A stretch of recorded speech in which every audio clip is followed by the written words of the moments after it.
Welcome back, friends. I'm Yvonne Davis, author, astrologer, and life transformation coach. If you're new to my channel, please subscribe, and I hope you'll ring the bell for notifications. Click like on this video, share with friends and family and on social media, and leave your comments. So I want to say that I have been just so amazed and blown away and touched in my heart by all the amazing comments that people have left on my videos recently. And I really don't know how to express how touched I am, um, and how much hope it gives me. So this video is titled The Hidden Hope. And I want to show you a chart that for an alignment that's coming up and talk about what I think this means. So this is the new moon conjunct Uranus in Taurus. And the planetary energy is so incredibly powerful right now in a way I've never seen in my lifetime as an astrologer. And some big changes are coming, and there's nothing that can stop it. So I just want to be very clear about that. It's like a wave coming in. And it may feel like a tsunami, but if we can practice getting grounded and centered, we'll be able to handle whatever's coming. That's why, I've got this idea of the gestation project, since the inauguration day is 9 months away, and I've showed you that alignment that's coming up on inauguration day. And so we have 9 months to prepare ourselves for that, psychologically, emotionally, physically, and basically any way we can think of, but mostly internally, because that's the one thing that can't be taken away from us, is our inner resilience and our resourcefulness and our ability to respond. So let's just start by talking about the meaning of this. Uranus is the planet of revolution, and it, in its position here in Taurus, it is bringing disruption and change and revolution to these areas ruled by Taurus. Taurus is the natural ruler of the second house of personal assets, income, resources, our ability to access resources, and our connection to abundance. And so for the nation, it also rules the financial systems, the financial institutions, the monetary system, our economy, and just everything to do with those areas of life. And also meeting our physical needs through access to resources. So in the sixth house of work and body, we're also seeing how it's impacting the way that the public is able to work or not work, as the case may be. And so something new is coming, okay? Conjunct Uranus. So again, new moons mean something new. And Uranus being the planet of unpredictability, revolutions, but also the future. It's the planet of revolutions, humanity, and the future. That's why I kept saying we're actually already in the dawning of the age of Aquarius. We are at the threshold of this revolution. We have already crossed that threshold. It is something coming in the future. In other words, it will probably get more intense, but in some sense, it's not in the future. It's right here, right now. We are in it right now. That's why I keep saying it's not going to go back to the way it was before. It literally cannot go back to the way it was before. So we need to think about the world that is coming, and it won't just be that it's coming, it will be that we will create it, because Uranus is the planet that represents humanity and revolution. And revolution doesn't come from the top. It comes from the bottom. It comes from the people on the ground. A revolution is always from the people on the ground. It's always those that, in a sense, are suffering, who demand change, and they bring about revolution. So that's us, okay? It won't come from the top. And that's why I keep telling people it actually doesn't matter if it is Biden or Trump.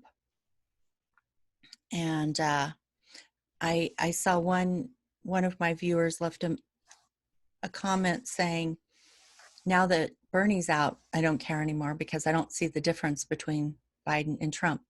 And I personally agree.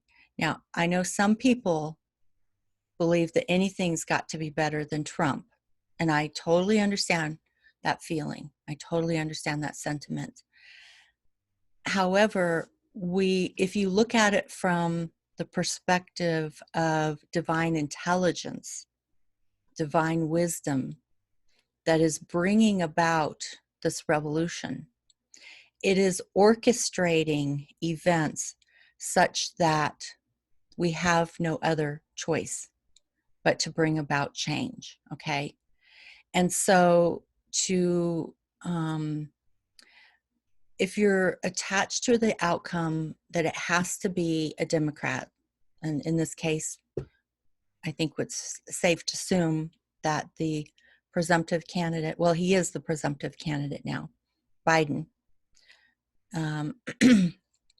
If you assume that he has to be the one who wins, because Donald Trump is such an awful alternative to that, in a sense, you miss the point of the whole thing.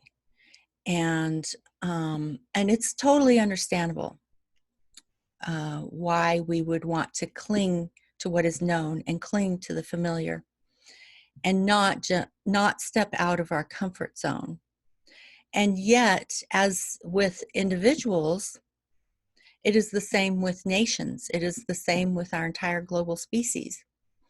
That when a situation becomes untenable, you have to step out of your comfort zone. You have to transform, or you die. And I actually mean that in a kind of literal way.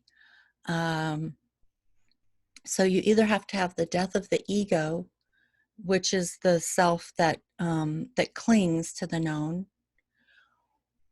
You have to have the death of the ego and release that and trust this higher wisdom, this higher intelligence, and step out of that comfort zone, step out of the familiar, and transform. And another way to think of this is something that Albert Einstein said, which is, you cannot solve a problem from the level of consciousness that created it. Okay? And we clearly had problems. Our economic system has been increasing the gap between the haves and the have-nots for a very long time now. I don't know how far back you need to go, but for sure, going back to 1980 when Ronald Reagan won the presidential election and took office for 8 years, it definitely began. And you can see a steady movement of the gap widening ever since then. And even though maybe some Democrats tried to set things right again, Clinton made an effort to balance the budget during his 8 years, and that was completely demolished when Bush came into office for 8 years. And then Obama inherited that, and he tried to bring the healthcare legislation. And, a lot of people saw improvements in their own personal lives. Not everyone, but some people did. A lot of people did. And that was a good thing. And then we got Trump, and we got 2 years of Republicans controlling the House and Senate. They still couldn't dismantle the Affordable Care Act. But even with Democrats controlling the House, it's like we're stuck, you know? We're stuck in concrete. We can't seem to move. And when I was a student at DU, and I was studying political science and economics, and I was protesting the Gulf War, what I discovered after all of that, when our protests didn't change anything, doesn't mean you shouldn't protest, but it didn't change anything. And that's when I realized that it actually, and also watching different presidents, you know, taking office, leaving, taking office, leaving. And here we are after all these years, and the gap between the haves and the have-nots is even greater. And the damage we have done to our environment is even greater, you know, and the plundering of resources around the planet, and you know, and such poverty in other parts of the world.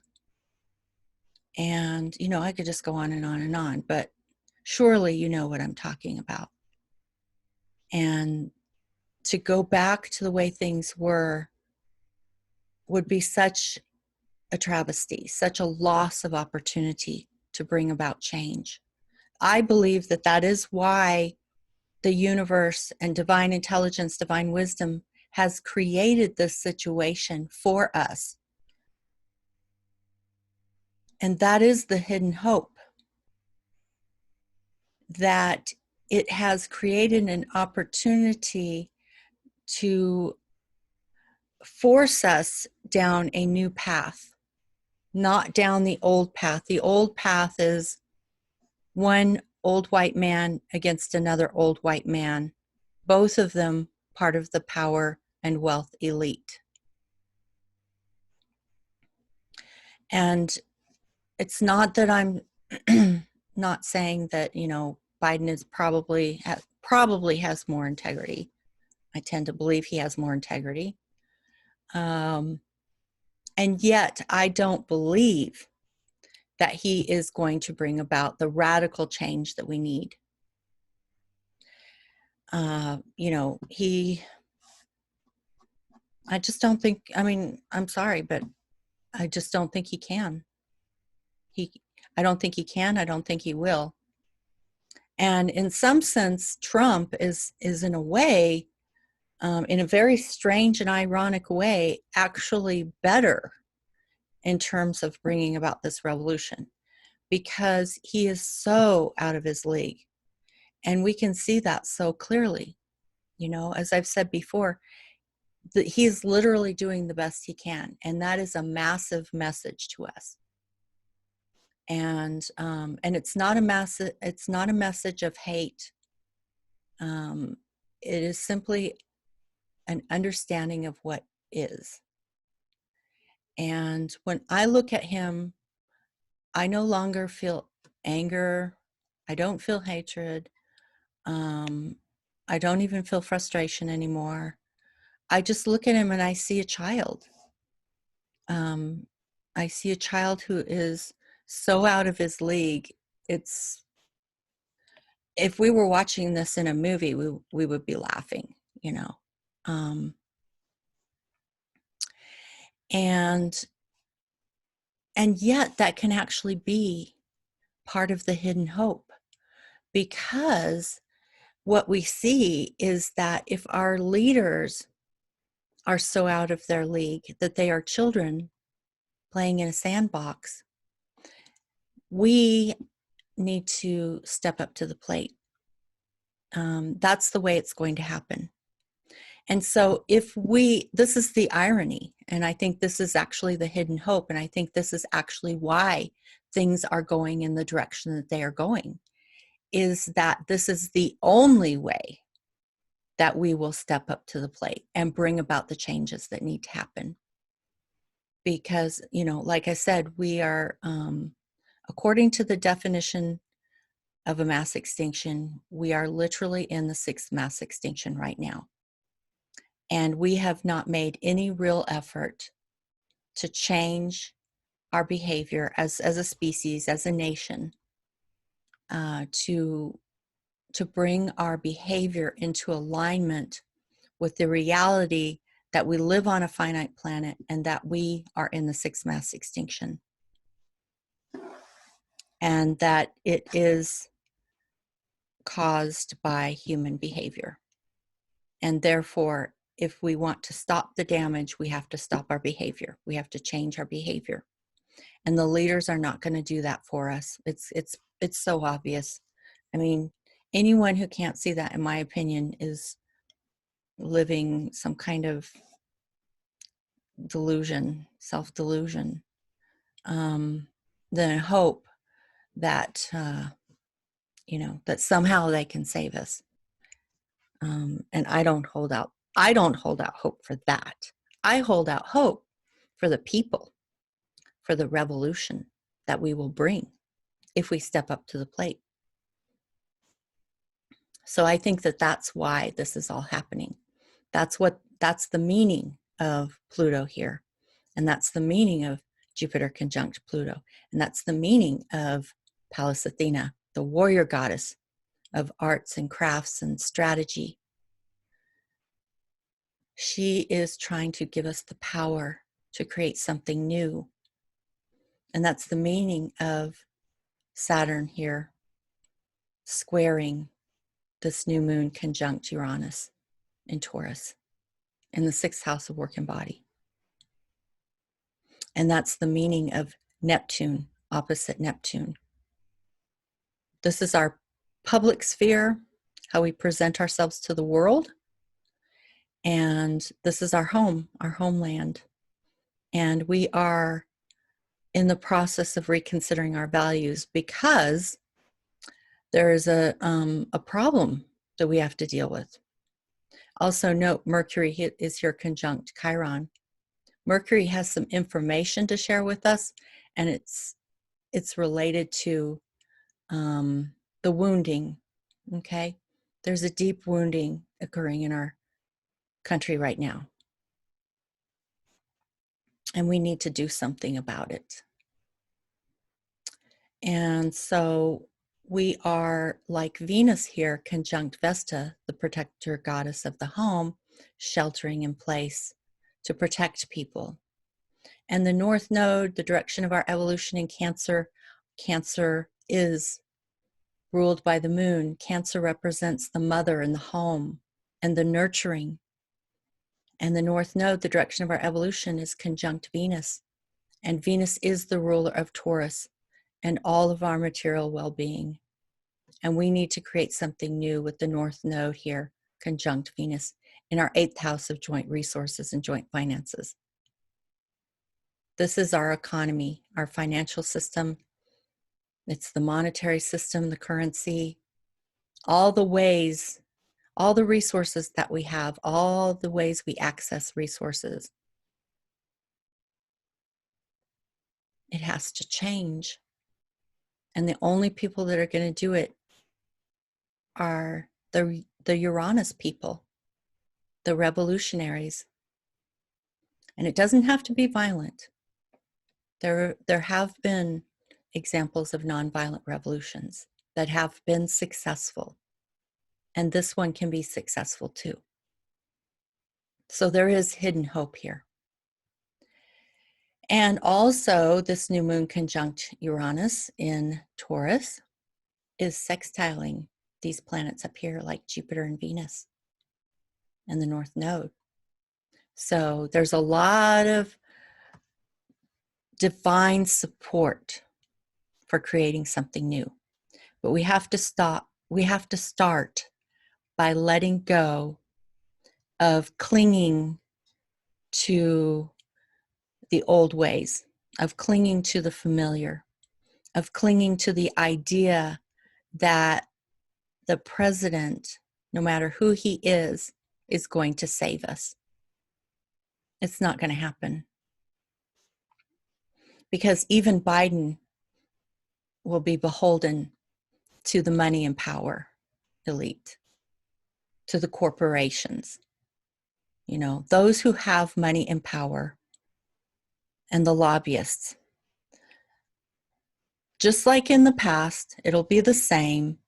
Those with money and power will bear down their forces on the president, no matter who he is, to maintain the system of greed and addiction and destruction and turning us into robots and machines that work in a factory. Even if you don't actually work in a factory, everything has been turned into a kind of machine with robots. We're just cogs in the wheel to keep this thing going, instead of focusing on who we are as spiritual beings and how we could become actualized human beings. I mean, how is that radical? I mean, to me, it's just so obvious. But they're not going to do it for us. Biden isn't going to do it for us, okay? And Trump certainly isn't going to do it for us. And it's set up this way in a very karmic way. I mean, to me, the intelligence in this and the wisdom in this is just mind-boggling, because it will give us no other choice.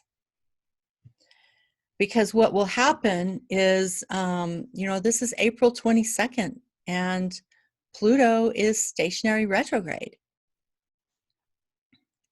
And this may be the peak around this time, April 22nd to April 25th, when Pluto turns retrograde. But from looking at the alignments, it's clear to me that that doesn't mean it's going to get better. Even if we do reach the peak around that time, we're reaching the end of the month, okay? So you add one more week to that, and people have to pay their rent again, and they have no money to pay their rent. I saw a program, it was a PBS special with, what's her name? Judy Woodward. And they did a segment on rent. And they basically said that 1/3 of rents did not get paid in April. 1/3 of rents did not get paid in April. And that was, I believe that was both residential and commercial. Now, think about this. If 1/3 of rents did not get paid in April, what is going to happen in May?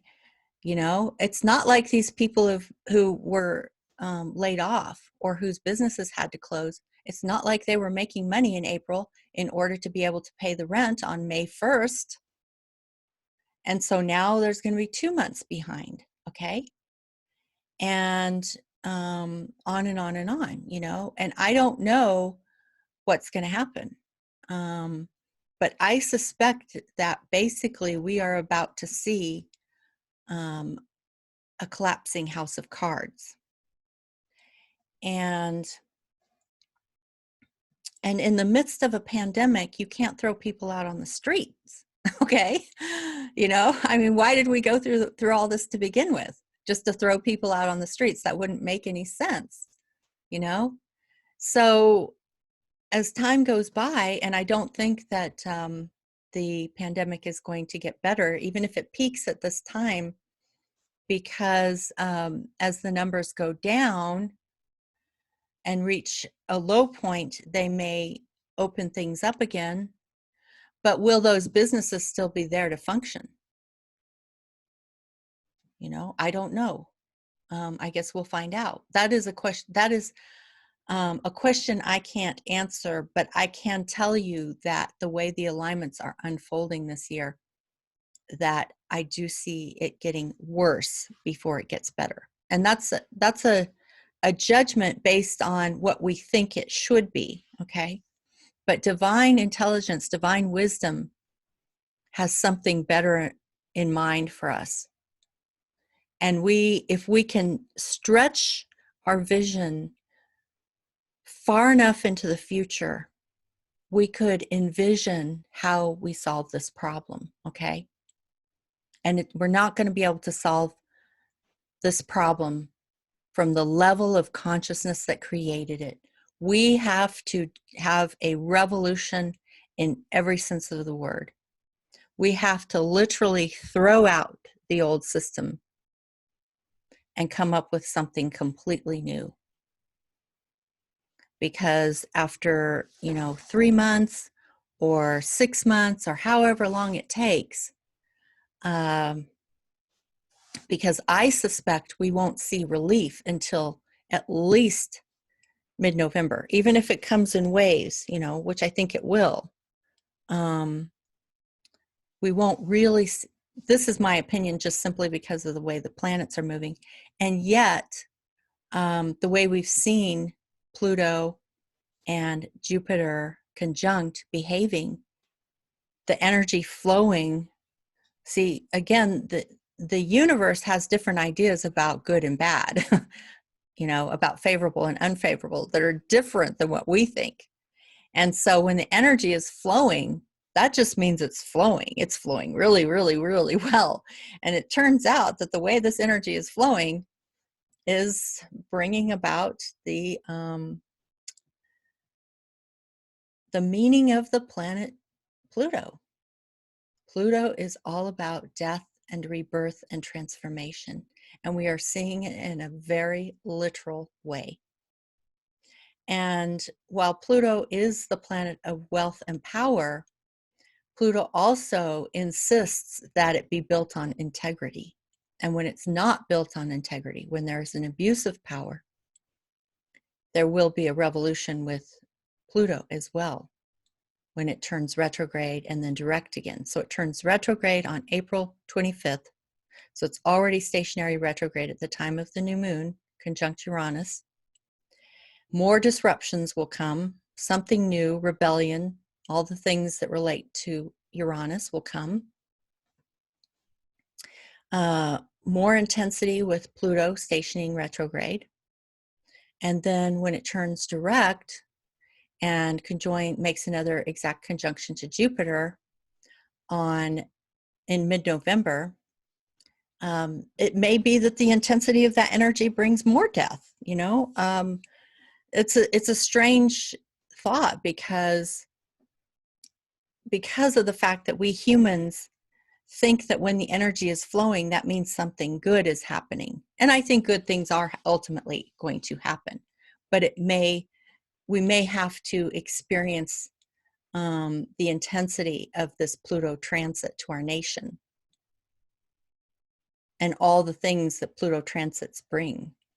They bring death, but it also brings rebirth and transformation and a new integrity around wealth and power. Okay, so there is, and justice. Jupiter is justice. So there is something new to be born here. But it's like we are caterpillars who are now in the chrysalis in a kind of very literal way. Think about the way caterpillars, they enclose themselves in a cocoon. And that is what we are doing as we shelter in place. We have gone into the cocoon. That's Neptune and Venus conjunct Vesta. We have gone into the cocoon to do our transformational work. And when we come out of this cocoon, we can give birth to something new, and that is the hidden hope. So I'm going to stop there and I will go back and read more and more and more of your comments. My goal is to read all of them, and I did skim through, and I was able to respond to some people. I guess I want to touch on one more comment. Someone asked, what if it was a younger person who has their Pluto in Virgo? Because as I showed you in the last video, Bernie and Biden and Trump all have Pluto in Leo. And of course, now we know Bernie has withdrawn. So we only need to look at Biden and Trump now. But they both have their Pluto in Leo, which is in square to Uranus and Taurus. And it's also related to the nodes of our nation. So we are seeing this revolution coming, and that it's squaring off against the power of whoever ends up being the president. And that's why it actually doesn't matter who the president is, because it's not about finding a better leader. It's about realizing that we have to be the leaders. That is the message. That is why the universe is doing this. It is forcing us to become the leaders. We don't have a choice. And some of you may find that incredibly frightening. You don't want to believe it's true. But if you can see that ultimately we will create a better world, because we are moving the power back into the people.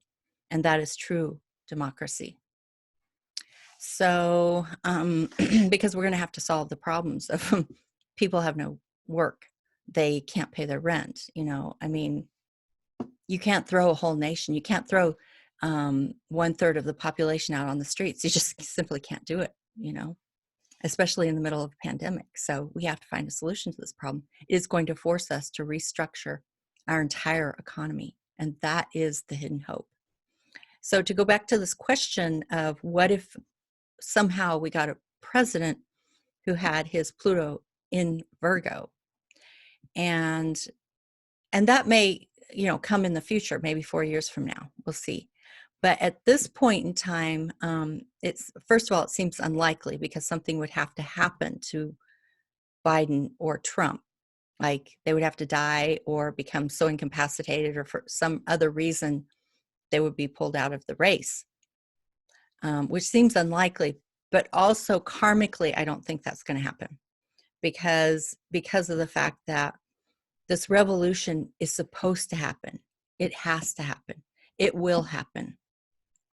There's no way to get around the karma. There's no clever way to get around the karma. And I know that as an astrologer, because I've been doing this long enough. I've been astrologer for a very, very, very long time, but as a professional astrologer for over a decade. And I have seen the way karma works. And I have tried to circumvent my own karma.